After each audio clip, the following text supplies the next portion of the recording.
Hi, welcome to my episode.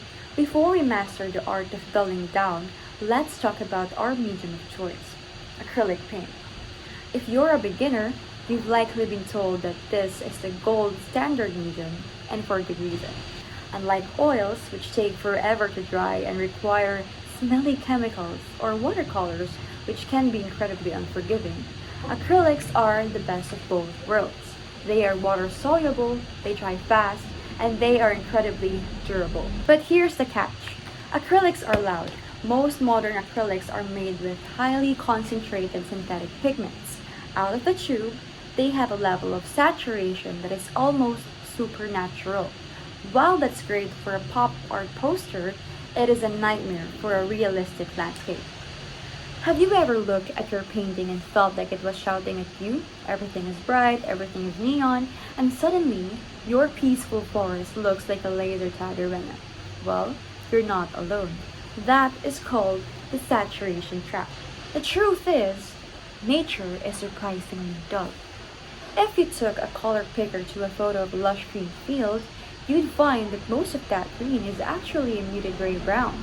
Today, we're going to learn how to kill the noise, master that intensity, and find the beauty in muted tones. Hi, my name is April Fanis J. Platinka. Join me for today's episode of Painting the Secret Language of Muted Colors. To mute a color, we have to turn the saturation dial down. Here are the first three ways to do it. Here we have Method 1, the tint, Method 2, the shade, and Method 3, the tone. Method 1, the tint. Mix white into the red paint. Adding white makes a tint. It kills the intensity, sure, but it turns our red into a bubblegum pink. In the art world, we call this chalky. It's great for flowers, but it can make a painting look weak if overused. Next we have Method 2, the shade. Mix a tiny dot of black into a new red bulb. Adding black creates a shade. It's powerful, but be careful. Black can swallow a color. It often makes colors look dirty rather than natural. Use it like a hot sauce, a little goes a long way. Next we have Method 3, the tone. Mix a gray that matches the red's darkness, then blend. This is a secret weapon. By adding a gray of the same brightness, you keep the mood of the red but take away its saturation. This creates a good muted tone. Fun fact, before the 19th century, mummy brown was a real pigment made from an actual ground-up Egyptian mummies. Talk about dead color. Thankfully, we use synthetics now.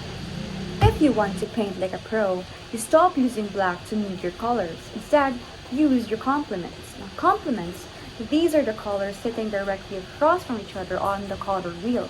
They are arch enemies. When they touch, they destroy each other's brightness. Here is a hack that will save you a fortune in paint and time. Slowly add tiny amounts of cyan to red. Watch this. As I add cyan to this vivid red, it doesn't turn purple or orange. It turns into a rich, earthy terracotta. It looks sophisticated. The rule is simple. If a color is too loud, find its neighbor across the street on the color wheel and invite them over for a fight.